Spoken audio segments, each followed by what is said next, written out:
The letter arrived on a Tuesday in March of 1878, and by Friday, Joseph Winslow had mortgaged his pride to save his father's land. The ranch sat 12 miles outside of Cheyenne, in the Wyoming Territory, where the grass grew tall in good years and the wind carried dust in bad ones. Joseph's father, Elias Winslow, had built the place with his own hands 20 years before, hauling lumber up from the railhead and digging a well that never ran dry even in the driest August. When Elias died of a fever the winter before, he left his son 600 acres, 400 head of cattle, and a debt to the Cheyenne Trust Bank that Joseph had not known existed until the banker sat across from him with spectacles pushed low on his nose and told him the note was due in 90 days. Joseph had asked for an extension. The banker, a thin man named Whitfield who owed his position to the silent backing of a rancher named Silas Grant, had said an extension was possible only if Joseph could prove he intended to keep the land as a family homestead, as the original loan papers his father signed had specified. A single man, alone on 600 acres, was a risk the bank was not willing to carry another season. A married man, with a wife to keep his house and bear his children and root him to the soil, was a different matter entirely. Whitfield had not said that Silas Grant wanted the water rights on Winslow land, the deep well and the creek that ran through the north pasture, but Joseph had ridden past Grant's spread often enough to know the man's cattle were thirsty, and he was not a fool. So Joseph Winslow, 28 years old, with calloused hands and a jaw that rarely unclenched since his father's funeral, sat at his kitchen table with a pencil and a sheet of paper and wrote an advertisement for a wife. He sent it to a newspaper in Ohio, because a man in town had told him that was where the respectable women answered such things, women who had lost fathers or husbands or fortunes in the war and its long, grinding aftermath, women looking for a fresh start beneath a sky that did not remember what they had lost. He wrote that he was a rancher of good character, that he offered a solid home and honest work, and that he sought a wife willing to build a life on the frontier. He did not write that he was desperate. He did not write that if no one answered, he would lose everything his father had built. He folded the letter, wrote it to the post office himself, and did not tell anyone in town what he had done. 3 replies came back over the following month.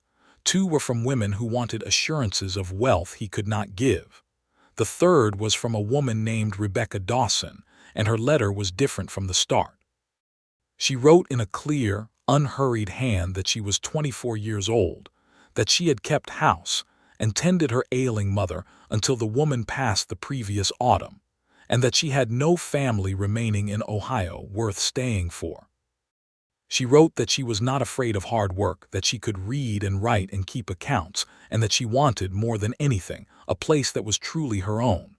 She asked him plain questions about the land, the cattle, the nearest town, and whether there was a church. She did not ask about money. Joseph read that letter 4 times before he answered it. There was something in the plainness of her words, the lack of flourish, that struck him as honest in a way he had not expected.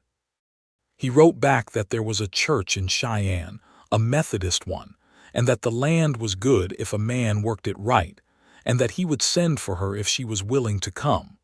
She wrote back one line. "I am willing." He sent the train fare that same week, along with enough besides for a decent traveling dress and whatever else a woman might need for such a journey, and he told himself it was only sensible, only business, a transaction like any other a rancher might make to keep his land solvent. He told himself this every day for the 3 weeks it took her letter to say she was coming, and he told himself this as he stood on the platform of the Cheyenne depot on a windy April morning, waiting for the train that would bring his stranger of a wife. The train came in late, trailing steam and cinders, and Joseph stood with his hat in his hands feeling more foolish than he had felt in his whole life. Cowboys and drummers and a preacher's family disembarked before her, and then she stepped down onto the platform, and Joseph forgot for a moment why he was there at all. She was not beautiful in the way the dime novels described women, not delicate or fragile. She had brown hair pulled back beneath a plain blue traveling bonnet, a face that had seen sun and work despite her Ohio upbringing, and eyes the color of creek water in shadow, gray-green and steady. She carried one worn carpet bag and a small trunk that a porter set down beside her, and she looked around the platform with an expression that was not fear, though Joseph thought it should have been, but something more like calculation, as if she were taking the measure of the town the way a buyer takes the measure of a horse. "Mr. Winslow," she said, when her eyes found him, and it was not a question. "Miss Dawson." He came forward and took her trunk before she could argue, though he saw in her face that she had meant to carry it herself. "I hope the journey was tolerable."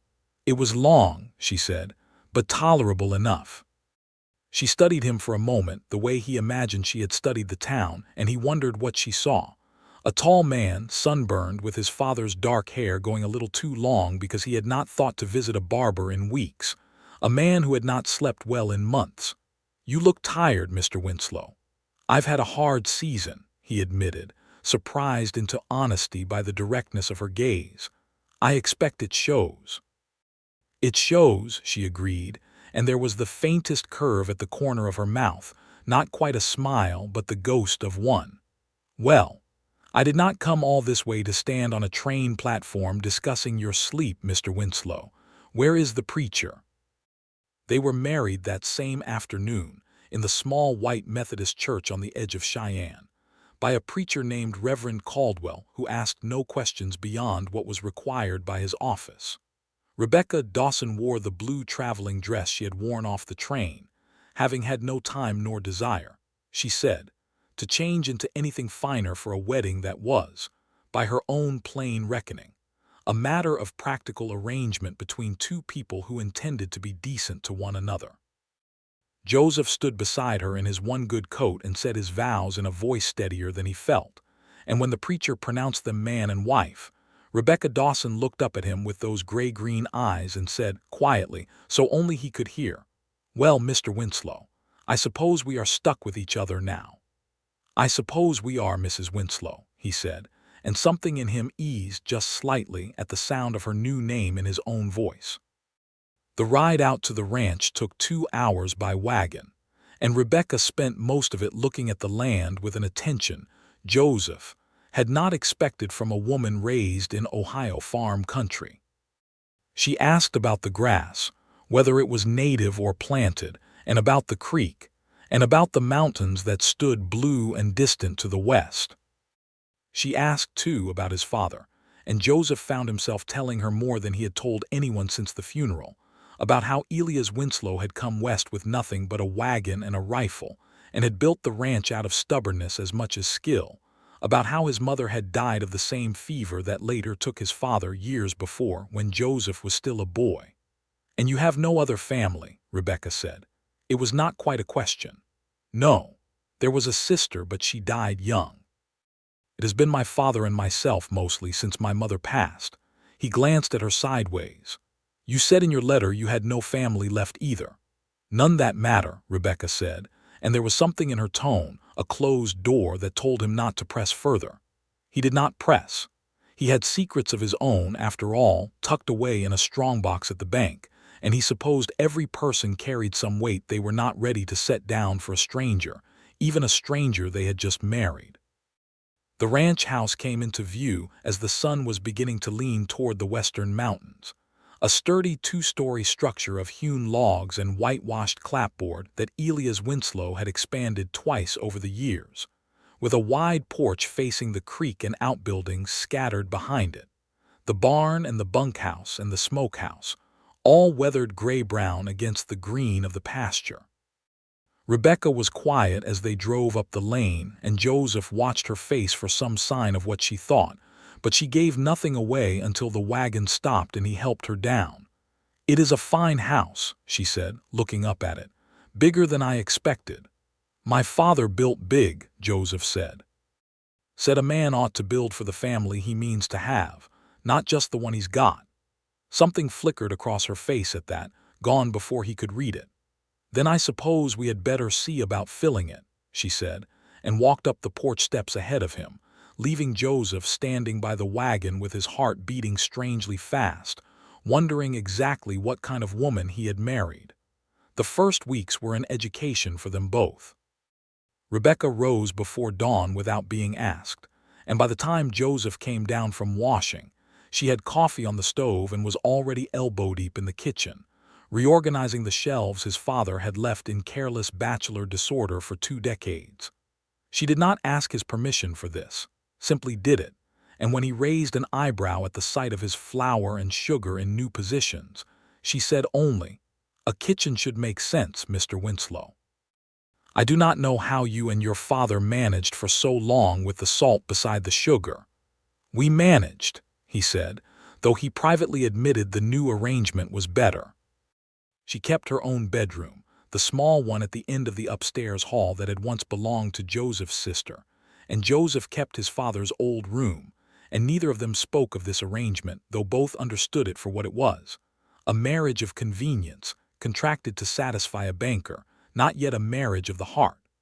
Joseph told himself this suited him fine. He had married to save his land, not to fall in love with a stranger from Ohio, however steady her eyes or however good her coffee. But he found himself watching her more than he intended. She was not a woman who complained. When the well pump stuck and she had to haul water by bucket for 2 days while Joseph rode to town for a part, she did it without a word of protest, though he saw the raw places on her palms that evening and felt a stab of guilt sharp enough to surprise him.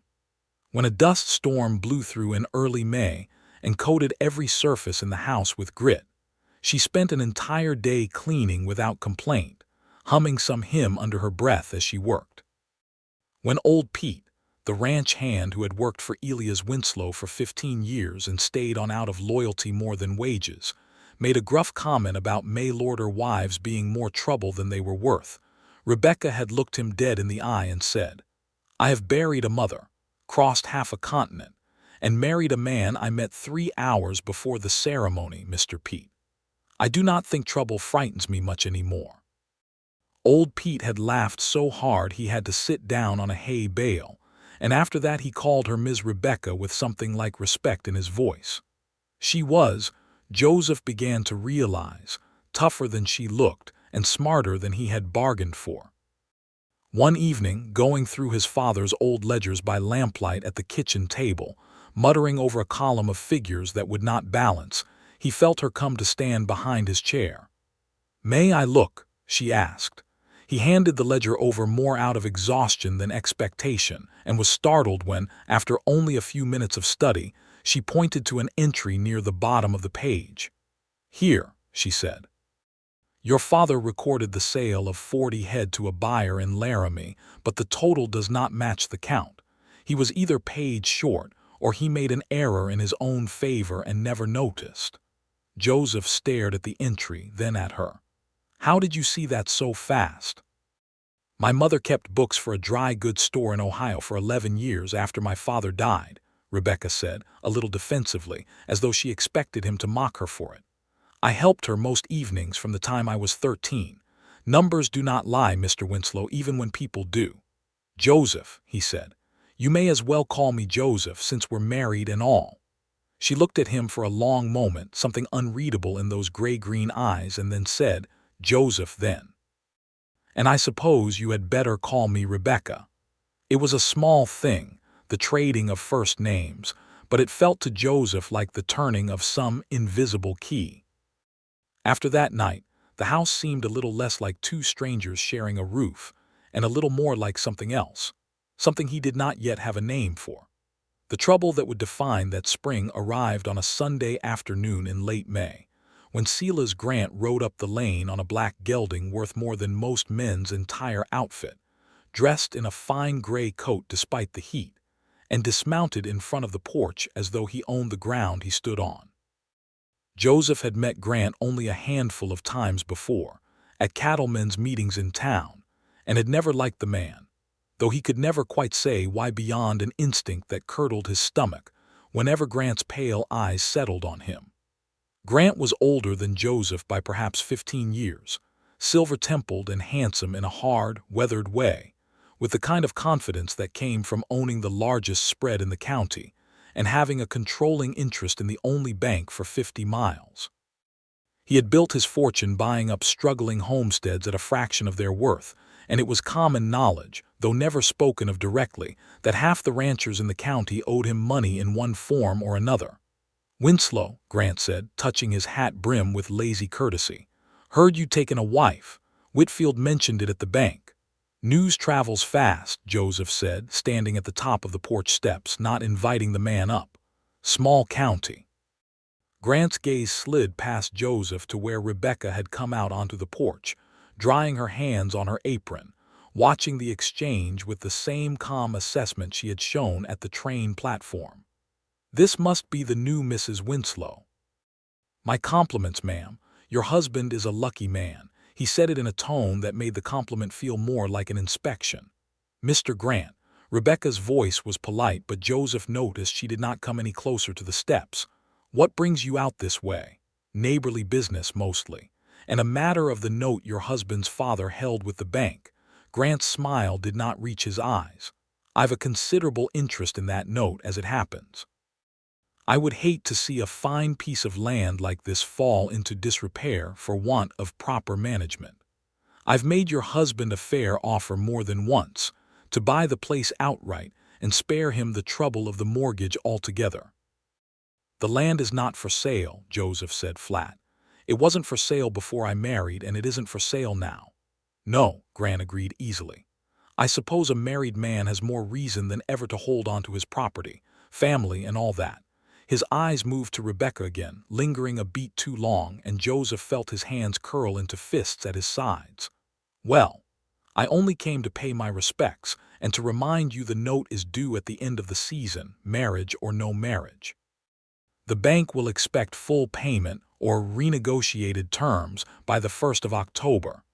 I trust that will not be a difficulty, given your new circumstances." He touched his hat again, mounted his gelding without waiting for a reply, and rode off down the lane at an unhurried pace, as though he had all the time in the world and knew it. Rebecca did not speak until the dust of Grant's departure had settled. Then she turned to Joseph, her arms crossed, and said, "You did not tell me the debt was still hanging over us. I thought marrying would settle the bank's concerns." "It bought us time," Joseph said heavily, sitting down on the porch step because his legs suddenly did not feel steady beneath him. "It was never going to erase the debt itself. My father borrowed against the land 2 years before he died, for a breeding bull that never lived to see a single calf, and for fencing that washed out in the first flood. I did not know the full size of it until after the funeral, when Whitfield showed me the papers. $4,000, Rebecca. I do not have $4,000, and I will not have it by October unless the cattle market turns better than it has any right to." Rebecca was quiet for a long moment, sitting down beside him on the step, close enough that he could feel the warmth of her through his shirt sleeve. "You should have told me all of this before I married you," she said, but there was no anger in it, only a kind of weary understanding. "Though I suppose I understand why you did not."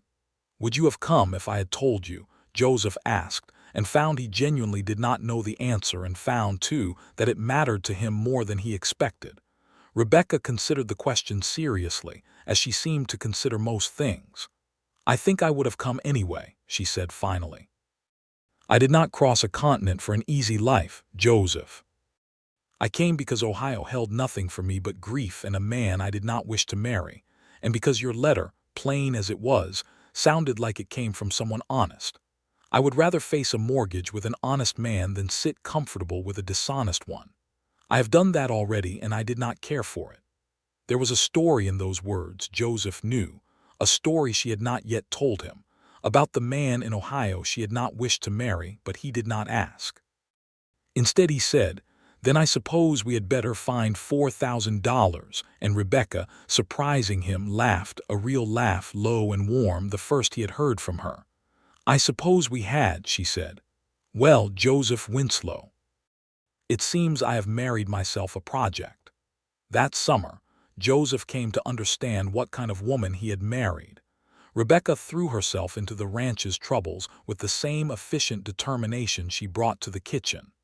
She went through Winslow's ledgers page by page, finding 4 more errors that, corrected, put nearly $200 back into the ranch's favor.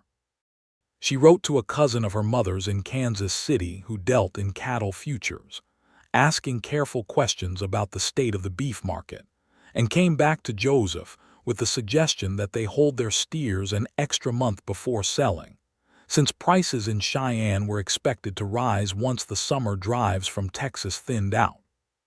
She suggested, too, that they might sell off a portion of the North Pasture's hay crop to a nearby homesteader who had lost half his own fields to hail, rather than let it sit unsold as Elias always had. Out of a stubborn refusal to deal with neighbors, he considered lesser ranchers. Joseph resisted some of her ideas at first, out of pride more than sense, but Rebecca did not back down easily, and more often than not, when he tried her suggestions, they proved sound. By July, the ranch's finances looked less desperate than they had in April, though the mortgage still loomed over every calculation like a storm cloud that refused to break. It was in July, too, that the accident happened that changed things between them. Joseph had gone out to help break a young stallion his father had purchased the year before and never properly trained. A big, half-wild animal with a mean streak that old Pete had warned him about more than once. Joseph, stubborn as his father before him, had insisted on doing the work himself rather than paying to send the horse to a professional breaker in town. And on a hot afternoon in the corral, the stallion had thrown him hard against the fence rail, then reared and brought a hoof down across Joseph's thigh before old Pete could drive the animal off with a rope and a shout. Rebecca heard the commotion from the kitchen and came running, her skirts hiked up in a way that would have scandalized her Ohio neighbors, and found Joseph on the ground, gray-faced, blood soaking through his trouser leg where the hoof had caught him. "Get him inside," she said to old Pete, her voice sharp and commanding in a way Joseph had not heard from her before, and between the two of them they got him up onto the kitchen table, since it was the sturdiest surface in the house, and Rebecca cut away his trouser leg with a pair of shears from her sewing basket to reveal a deep gash and a leg already swelling and darkening with bruise. "It is not broken," she said, after running careful fingers along the bone, "though it is a near thing. But this cut needs closing or it will fester." She looked at old Pete. "Boil water as much as you can and bring me the whiskey from the cabinet and my sewing kit from my room, the one with the fine needles. You know how to stitch a wound," Joseph gasped, the pain finally catching up to the shock. "I sat with the doctor in our town more evenings than I can count when my mother was sick and there was no one else to help him," Rebecca said, threading a needle with hands that did not shake despite the blood on them. "I have stitched worse than this, Joseph Winslow. Hold still and drink this," she added, pressing the whiskey bottle to his lips, "because this is going to hurt considerably." It did hurt considerably, but Joseph found that he trusted her hands entirely, watching her work with a calm focus that reminded him, oddly, of the way she had gone through his father's ledgers, finding the truth in a mess of numbers other people had overlooked. When she finished, she bandaged the wound clean and tight, and then sat back and looked at him with an expression that was not quite calm anymore, that had some fear in it now that the crisis had passed. "You frightened me," she said quietly. "I thought for a moment when I saw you on the ground." She stopped, not finishing the sentence, and busied herself gathering up the bloody shears instead. "I'm sorry," Joseph said, and meant it for more than the fright. "I should have paid for a proper breaker. Pete told me as much a dozen times." "You should have," Rebecca agreed, some of her usual dryness returning. "But I do not suppose telling you that now does either of us much good. You will rest that leg for at least a week, Joseph, or I will tie you to this table myself." He believed her. And lying in his father's bed that night, his leg throbbing beneath clean bandages, Joseph found himself thinking not of the mortgage, nor of the stallion, but of the steadiness of Rebecca's hands and the fear that had flickered across her face when she thought he might be badly hurt. And he understood, with a lurch somewhere beneath his ribs, that he had begun to care for his stranger of a wife, rather more than a marriage of convenience was supposed to allow.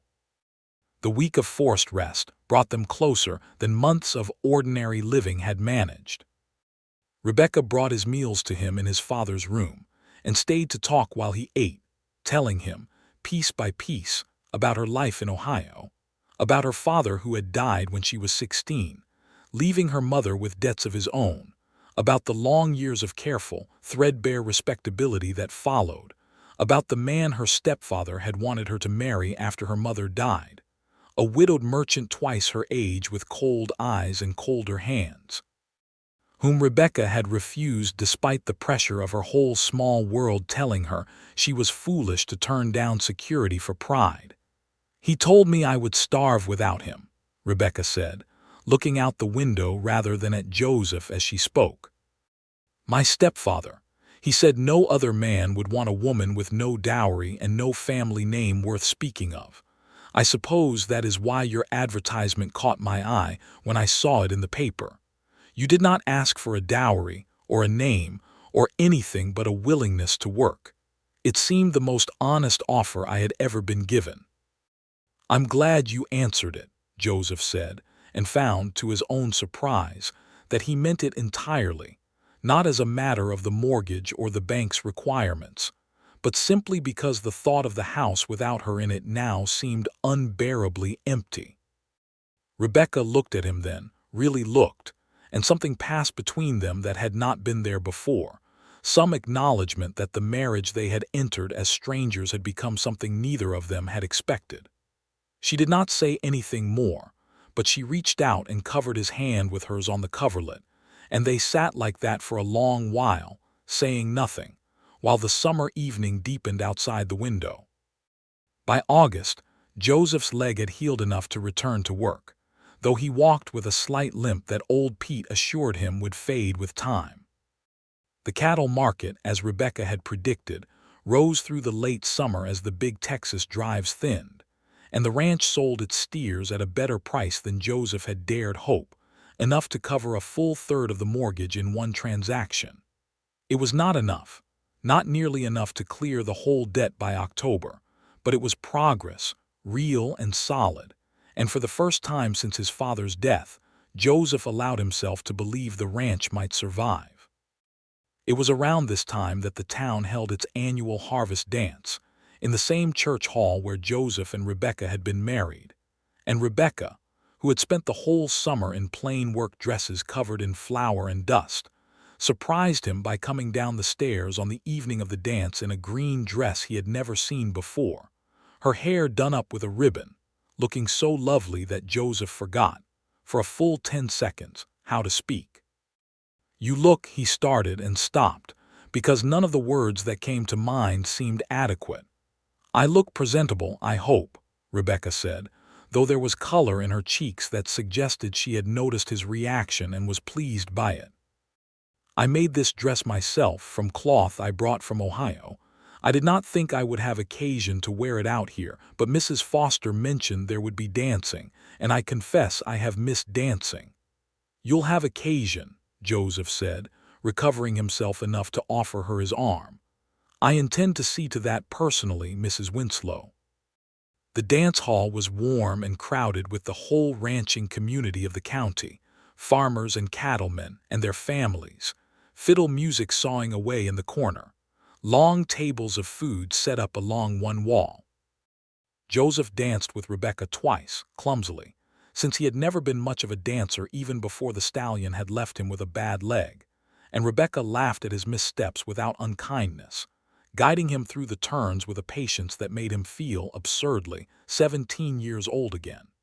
It was during their second dance, with Rebecca's hand warm in his and her green eyes bright with the exertion and the music, that Joseph understood, fully and without doubt, that he had fallen in love with his wife. He did not say it that night. It seemed too large a thing to say in the middle of a crowded dance hall with Mrs. Foster watching them both with obvious matchmaking satisfaction from across the room and old Pete grinning like a fool by the punch bowl. But he held Rebecca a little closer than the dance strictly required, and when their eyes met, he thought perhaps she understood something of what he was feeling, because she did not pull away, and there was a softness in her expression that had not been there in the early weeks of their marriage, when they had been two careful strangers sharing a house. They were interrupted by Silas Grant, who arrived at the dance uninvited but unstoppable, as was his way, and made a point of asking Rebecca for a dance in front of the whole hall, a request that could not easily be refused without causing a scene.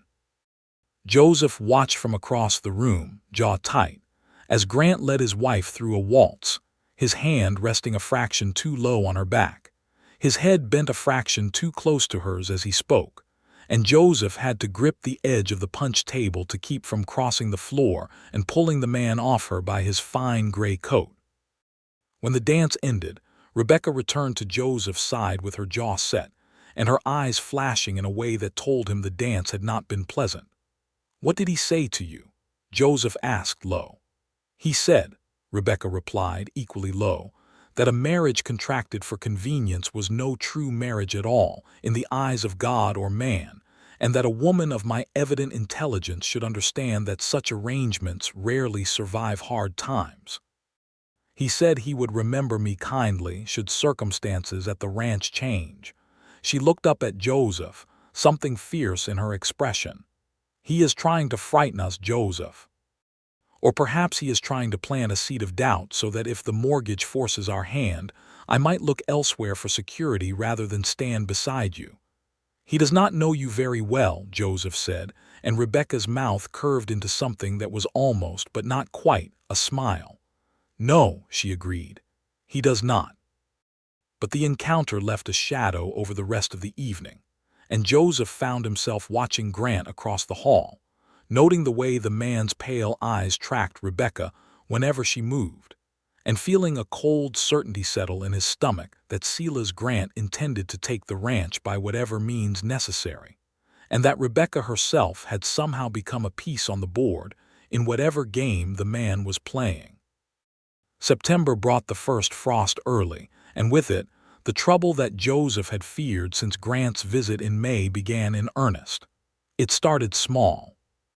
A section of fence along the north pasture, the one bordering Grant's land, was found cut clean through one morning, and a dozen head of cattle had wandered onto Grant's property before old Pete discovered the breach and drove them back. Joseph rode over to Grant's ranch to demand an explanation, and Grant, all false courtesy, suggested that perhaps the fence had simply failed with age, and that Joseph ought to see to the upkeep of his property better if he intended to keep it much longer.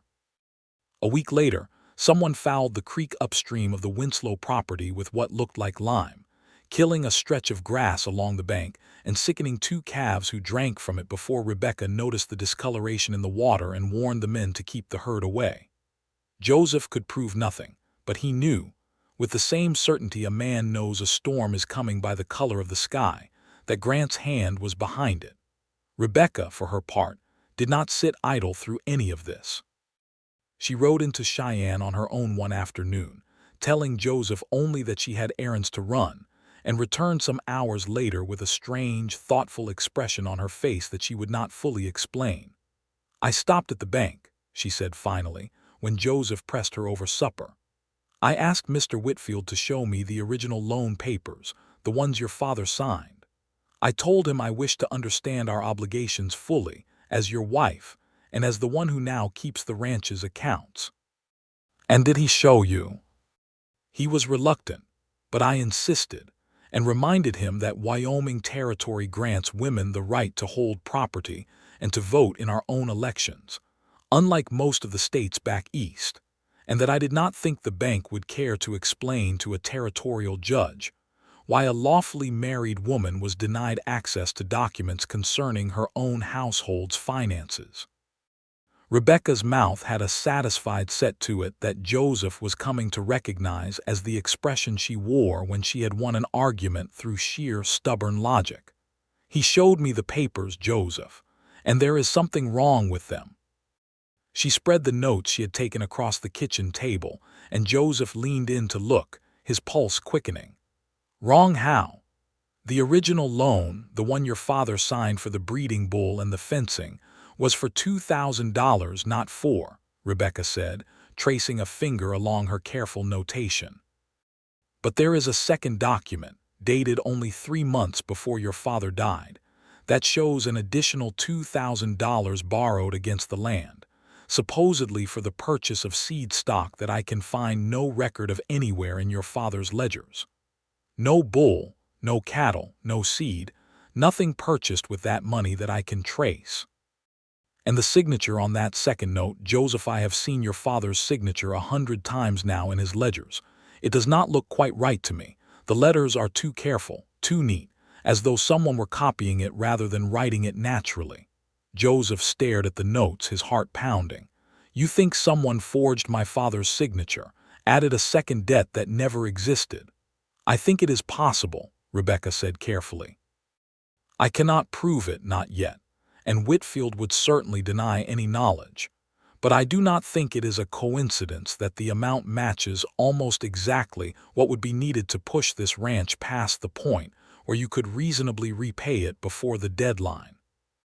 I think Silas Grant wants this land badly enough to have arranged for your father to appear more indebted than he truly was, so that, when the note came due, there would be no possibility of the family recovering in time, and Grant could step in and buy the ranch for a fraction of its worth, exactly as he has done to half a dozen other homesteaders in this county. Joseph sat back in his chair, feeling as though the floor had shifted beneath him. If that's true, Rebecca, we could fight it. A forged document presented to the court. We would need proof, Rebecca said. Whitfield will not simply confess to falsifying bank records even if it is true, and I have no signature of your father's from before that period to compare against with certainty, beyond his ledgers, which a lawyer might argue are not conclusive on their own. She looked at him, steady and serious. But I intend to find that proof, Joseph. I did not come 2,000 miles and marry a stranger only to watch a man like Silas Grant take everything your father built, because he forged a piece of paper. Joseph looked at his wife across the lamplit table, at the fierce determination in her face, and felt something in his chest swell that was not quite fear and not quite hope, but some fusion of the two, tangled together with a feeling he was no longer able to deny was love, deep and rooted as the old cottonwood by the creek. Rebecca, he said, and his voice came out rougher than he intended. Whatever happens with the mortgage, with Grant, with all of it, I want you to know that marrying you is the finest thing I have ever done. I did not marry you to save the land, not anymore. I would rather lose every acre of it and keep you than save it and lose you. Rebecca's eyes went bright and wet in the lamplight, and for a moment she did not speak. Then she reached across the table and took his hand, her grip firm and warm. I did not expect to fall in love with a stranger in Wyoming Territory, Joseph Winslow, she said softly, but I have. I love you. And I intend to help you keep this land, not because a mortgage demands it, but because it is ours now, yours and mine both, and I do not give up things that are mine without a fight. They sat together at the table a long while after that, hands joined, saying little, but the words that had finally been spoken settled over the house like the first true warmth of the marriage. And when they went up to bed that night, Rebecca did not turn toward her own small room at the end of the hall, but toward Joseph's, and neither of them spoke of separate rooms again after that. October arrived faster than either of them wanted, bringing with it the deadline for the mortgage and, close behind it, the crisis that would decide the fate of the ranch entirely. Rebecca had spent the last weeks of September making careful, discreet inquiries, writing letters to a lawyer in Cheyenne she had heard spoken of well, a young man named Charles Abernathy who had a reputation for taking on cases against the bank's larger interests when he believed there was genuine wrongdoing involved. She had also, without telling Joseph at first, ridden out to visit 3 other homesteaders in the county, whom Grant had forced off their land in years past, asking careful questions about how their own debts had come to grow so suddenly beyond their ability to pay. What she found, and brought to Joseph one evening in late September with the same steady calm she brought to everything, was a pattern. In each case, a modest, manageable debt had grown, in the final year before foreclosure, by an amount that always seemed to match precisely what was needed to push the homesteader past the point of recovery. In each case, the additional debt had been recorded by the same bank clerk, a nervous young man named Elmer Cotter who worked under Whitfield's direct supervision. "I think if we can get Cotter to talk," Rebecca said, "we may have our proof." A frightened young clerk is not the same as Whitfield or Grant, who have every reason and every resource to lie without flinching. Cotter, I think, might be persuaded to tell the truth if he is offered protection instead of threats. It was old Pete, in the end, who helped them reach Cotter.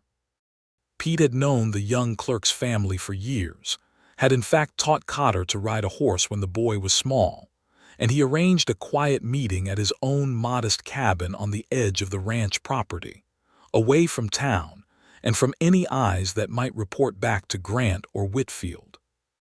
Cotter arrived nervous and pale, twisting his hat in his hands, and it took nearly an hour of careful, patient questioning from Rebecca, who spoke to him with a gentleness that Joseph had not seen her use even with him, before the young man finally broke down and admitted the truth. Whitfield had instructed him, on 3 separate occasions over the past 2 years, to add fraudulent charges to the accounts of homesteaders whom Silas Grant wished to acquire, always disguised as loans against non-existent purchases, always calculated to arrive at a total the homesteader could not possibly repay in time. Cotter had a small notebook, kept in secret out of a guilty conscience he had never found the courage to act on, recording the true figures alongside the false ones for every account Whitfield had asked him to alter, including Elias Winslow's. "I did not want to do it," Cotter said, his voice cracking. "But Whitfield said I would lose my position, and worse, if I refused or if I spoke of it to anyone. I am sorry, Mr. Winslow. I am truly sorry. Your father was always kind to me whenever he came into the bank. You can make it right now," Rebecca said gently, "if you are willing to tell a lawyer what you have told us and to show him that notebook." Cotter was frightened, badly frightened, but in the end, with Rebecca's steady encouragement and a promise from Joseph that he would personally see to it, the young man was not left without work or protection regardless of how Whitfield or Grant reacted. Cotter agreed. Charles Abernathy, the young lawyer, moved quickly once he had Cotter's notebook and testimony in hand, filing a petition with the territorial court in Cheyenne to have the fraudulent second note declared void, and to open an investigation into the Cheyenne Trust Bank's lending practices. It was a bold move, and a dangerous one, since Grant had influence enough in the territory to make trouble for anyone who crossed him, but Abernathy believed, and Rebecca agreed, that the evidence was strong enough to succeed, particularly with a sympathetic judge who had no particular love for Grant, having lost a land dispute of his own to the man some years before. Grant did not take the news of the petition quietly. He arrived at the Winslow Ranch 3 days after Abernathy filed the papers, not with his usual lazy courtesy, but with something harder in his face, something that made Joseph's hand drift instinctively toward the rifle propped by the door. "You have made a serious mistake, Winslow," Grant said, not bothering to dismount this time, his black gelding stamping restlessly beneath him. "Accusing a respected banker of fraud, on the word of a frightened clerk and a mail-order bride who thinks she understands business because she can add a column of numbers. Do you have any idea what I could do to you if I chose?" "You could do plenty, I expect," Joseph said, standing his ground on the porch, Rebecca beside him with her chin lifted and her eyes unafraid. "But you would still be a man who forged a dead man's signature to steal his land, Grant, and no amount of money changes that truth. My father built this ranch with his own hands. I do not intend to hand it to a man who murdered him with paperwork instead of a bullet, just because it would be easier than fighting." Grant's face went white, then red, and for a moment Joseph thought the man might actually draw the pistol at his hip. But Grant was, above all things, a calculating man, and even in his fury he seemed to understand that shooting a rancher on his own porch, in front of witnesses, was not a calculation that ended well for him. "This is not finished," Grant said instead, his voice low and ugly. "I have friends on that bench in Cheyenne, Winslow. I have friends in places you cannot imagine. Your little clerk's notebook will not be enough to save you." "We shall see," Rebecca said, speaking for the first time, her voice steady despite the tension crackling in the air. "But I would think carefully, Mr. Grant, about how many more homesteaders in this county might be willing to speak up, once they see that one family dared to fight you and was not immediately destroyed for it. Fear only holds so long as no one tests it." Grant looked at her for a long moment, something unreadable in his pale eyes, and then wheeled his gelding around without another word and rode off down the lane at a hard gallop, dust rising behind him in an angry cloud. That night, unable to sleep, Joseph and Rebecca sat together on the porch steps, wrapped in a single blanket against the October chill, watching the stars wheel slowly overhead. "Are you frightened?" Joseph asked quietly. "Yes," Rebecca admitted. "A man like Grant does not lose gracefully, and he has resources we do not. But I am more frightened of what happens if we do not fight, Joseph. I have watched fear win before in Ohio, when my stepfather bullied my mother into debts she could not afford rather than stand up to men who took advantage of a widow's grief. I will not watch it win again, not here, not with everything we have built." "We," Joseph repeated softly, tasting the word. "You keep saying we, Rebecca, as though this land were as much yours as mine." "It is as much mine as yours," Rebecca said, turning to look at him, her eyes catching the starlight. "I have worked this land beside you for 6 months now, Joseph Winslow. I have bled for it nearly, the day the mule kicked me in the shins hauling water, and I have wept for it, the night we thought we might lose it all, and I love it, God help me, the mountains and the creek and even the miserable stubborn cattle. It is my home now. Whatever comes of Abernathy's petition, whatever Grant tries next, I am not going anywhere, unless you send me away yourself, and even then I expect I would put up a fight." Joseph laughed, a low, warm sound in the darkness, and pulled her closer beneath the blanket. "I have no intention of sending you anywhere, Rebecca Winslow.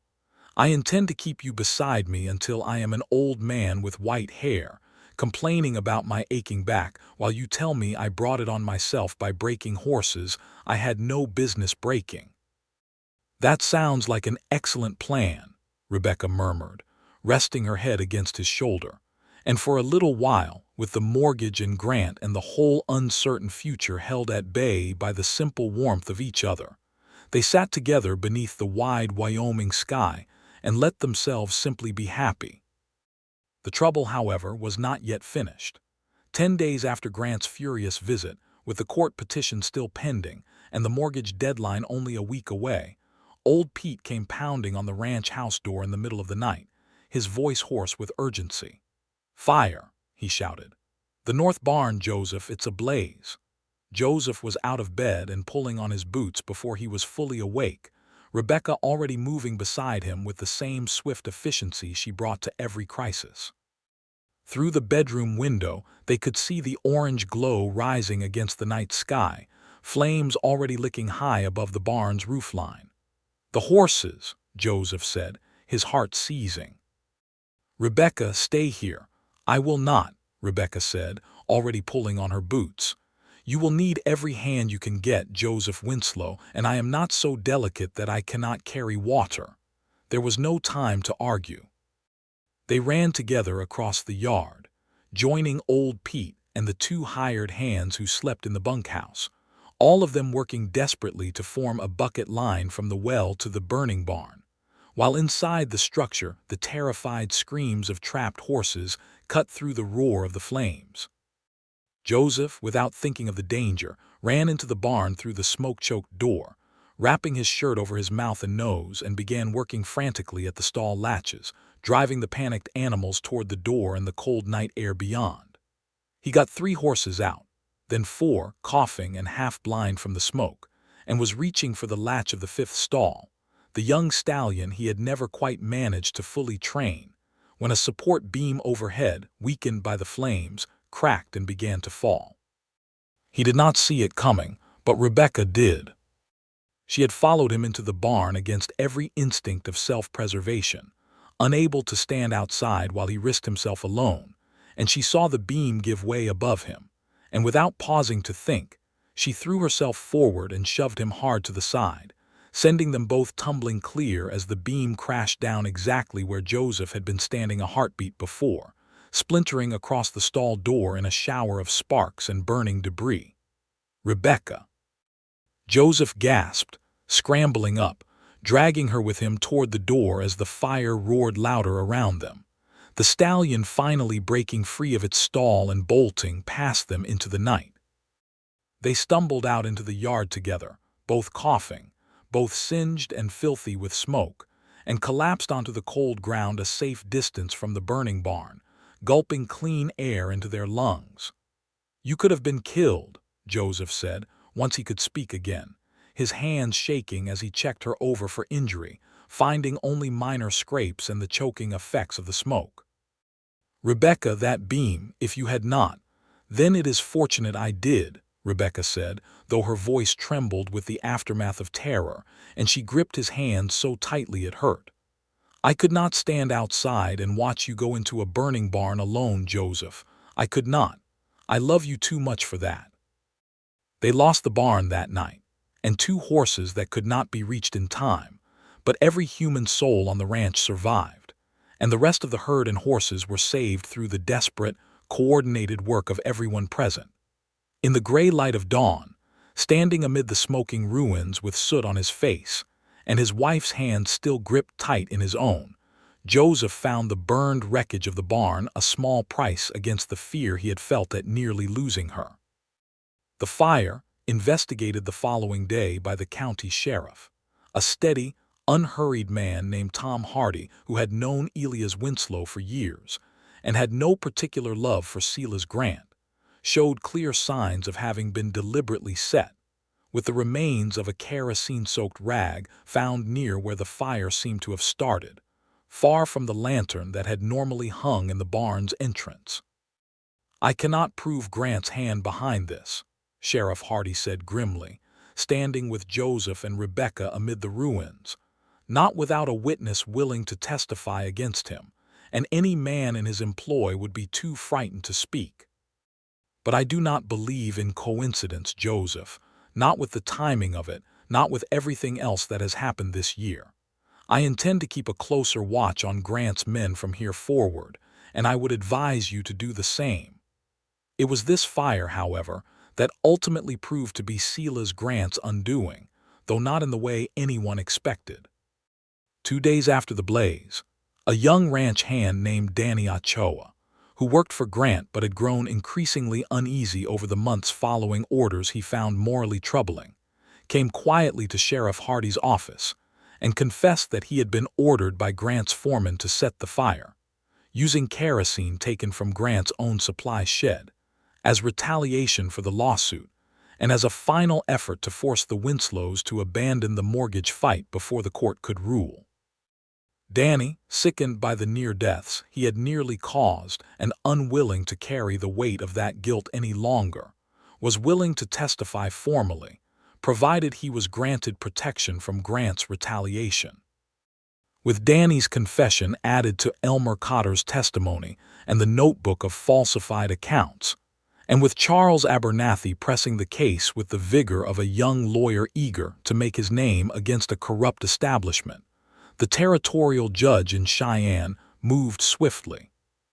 Silas Grant was arrested on charges of fraud, arson, and conspiracy, and Whitfield, facing the same charges of fraud and unable to produce any defense against Cotter's detailed records, resigned his position at the bank in disgrace rather than face trial, fleeing the territory entirely within the week rather than risk the county's growing fury.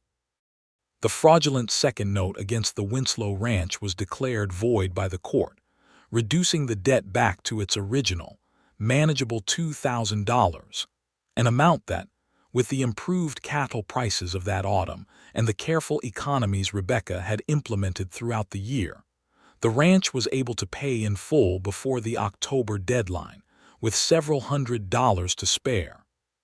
Silas Grant's trial, held in Cheyenne before a packed courtroom that included half the ranching families of the county, several of whom had their own grievances against the man dating back years, ended in conviction on all charges. He was sentenced to a lengthy term in the territorial prison, his vast landholdings seized and sold to satisfy the debts and damages owed to the families he had defrauded over the years, including a substantial settlement paid to the Winslows for the loss of their barn and horses. Joseph and Rebecca stood together outside the courthouse on the day of the sentencing, watching as Grant was led away in irons, his once proud bearing reduced to something small and defeated, and Rebecca slipped her hand into Joseph's without a word. "It is over," she said softly. "It is over," Joseph agreed, and pulled her close, right there on the courthouse steps in front of the whole gathered town, and kissed her deeply and without shame, while the crowd around them broke into scattered applause and old Pete, standing nearby with tears unashamedly running down his weathered face, let out a whoop that could probably be heard clear across the county. With the mortgage cleared and Grant's threat finally ended, the winter that followed was the first truly peaceful season Joseph had known since his father's death. He rebuilt the barn in the spring, with help from half the ranchers in the county who had come to respect the Winslows for their courage in standing against Grant. And by summer, the ranch was thriving in a way it had not managed even in Elias Winslow's best years, thanks in no small part to Rebecca's careful management of the books and her sharp eye for the shifting cattle markets. It was on a warm evening in June of 1879, more than a year after Rebecca had stepped off that train in Cheyenne, that Joseph took her out to the north pasture, to the exact spot where the creek curved beneath the old cottonwood tree, and asked her to marry him properly. Rebecca laughed, startled, when he got down on one knee in the tall grass. "Joseph Winslow, we have been married for over a year. I have your name, your house, and I suspect your child if I am not much mistaken about certain recent signs." She pressed a hand to her still flat stomach with a small, private smile that told Joseph she had been waiting for the right moment to tell him this news. Joseph's heart nearly stopped. "You're certain?" "As certain as a woman can be this early," Rebecca said. "I meant to tell you tonight, in fact, before you dragged me out here and got mud on your good trousers kneeling in this grass." "Then I have two reasons to ask you this properly," Joseph said, undeterred, still kneeling, taking her hand in both of his. "Rebecca Dawson Winslow, I married you as a stranger to satisfy a bank and save a piece of land that meant everything to my father and, I thought, everything to me. But you are the one who truly saved me, Rebecca. You saved this ranch with your sharp mind and your stubborn courage, and you saved me from a life of grief and loneliness that I did not even know I was living until you walked into it. I love you more than I have ever loved anything, more than this land, more than my father's memory, more than my own foolish pride. Will you let me marry you again, properly, in front of the whole town so that everyone will know exactly how much I love you?" Rebecca's eyes filled with tears, and she sank down into the grass beside him, heedless of her own dress, and kissed him soundly before answering. "Yes," she said. "Though I would have said yes even without the second wedding, you impossible, wonderful man. Yes, 1,000 times yes." They were married again that August, in the same small Methodist church where their first, hurried ceremony had taken place. But this time the church was filled to overflowing with friends and neighbors, with old Pete standing as Joseph's best man, weeping openly through the entire ceremony, and with Sheriff Tom Hardy and Charles Abernathy and even young Elmer Cotter, who had found new and honest work at a different bank in Cheyenne, all in attendance to celebrate the couple who had faced down Silas Grant and won. Rebecca wore a proper wedding gown this time, white and lovely, sewn with the help of the same Mrs. Foster, who had first invited her to the harvest dance where Joseph had first understood he loved her, and when Reverend Caldwell pronounced them husband and wife for the second time, the whole church erupted into cheers loud enough to rival the fiddle music that followed at the celebration afterward. Their first child, a son they named Elias after Joseph's father, was born in the depths of the following winter, in the same bedroom where Joseph himself had been born, delivered with the help of the county's doctor, and, at Rebekah's calm insistence, with Joseph present throughout, holding his wife's hand and murmuring encouragement even as his own face went pale with worry at every difficult moment. Little Elias arrived healthy and loud, with a shock of dark hair like his father's, and as it turned out over the following months, his mother's steady, watchful eyes. 2 years after that, a daughter followed, whom they named Margaret after Rebekah's own mother, a lively, laughing child who grew up chasing chickens across the yard and riding on her father's shoulders through the pastures her mother had once helped save from ruin. The ranch prospered steadily through the years that followed, growing beyond even Elias Winslow's original ambitions, and Rebekah's careful bookkeeping and business instincts became so locally renowned that other ranchers in the county began seeking her advice on their own accounts, a fact that never failed to amuse her, given how she had once been dismissed by men like Grant and Whitfield as merely a mail-order bride with no understanding of serious business. Old Pete stayed on at the ranch until his own death many years later, a beloved fixture of the household who taught both Elias and Margaret to ride before they could properly walk, and who never tired of telling anyone who would listen the story of how Ms. Rebekah had faced down a corrupt banker and a scheming rancher with nothing but a sharp mind and a notebook full of numbers, and had saved the whole Winslow spread in the process. Joseph never did forget that first sight of Rebekah on the train platform, a stranger in a blue traveling dress with a single carpet bag and eyes that missed nothing, and he told the story often in later years to his children and eventually his grandchildren, gathered around the fire on winter evenings while the wind howled outside and the ranch house stood warm and solid against it, exactly as Elias Winslow had built it to stand. "I married your mother to save this land," he would tell them, with Rebekah sitting beside him, her hair gone gray but her eyes just as steady as the day she stepped off that train. "Because a banker told me a married man was less of a risk than a single one, and I thought that was the whole of it, a simple business arrangement between two people trying to survive. But your mother was never simply a business arrangement, children. Your mother walked into a stranger's life and a stranger's troubles, and instead of being saved by him, she turned around and saved him instead, saved this whole ranch and everyone on it, with nothing but her courage and her clever mind and a heart bigger than she ever let on at first meeting. I did not know, that day at the train station, that I was about to marry the finest and bravest woman in the whole Wyoming Territory. I only knew when I saw her that something in me had been waiting for her without knowing it. And Rebekah, every time he told this story, would only smile that same small, knowing smile she had worn on their wedding day and say, "Well, Joseph Winslow, I suppose we were stuck with each other after all, and I have never once regretted it, not for a single day since." Outside, the Wyoming wind would rise over the pastures and the creek and the old cottonwood tree, where Joseph had once knelt in the grass to ask her to be his wife all over again, and the ranch that Silas Grant had once tried so hard to steal stood on, generation after generation, a testament to a marriage that had begun as a desperate bargain between two strangers and had grown, through fire and fraud and the slow, steady accumulation of 1,000 small kindnesses, into a love as deep and lasting as the land itself.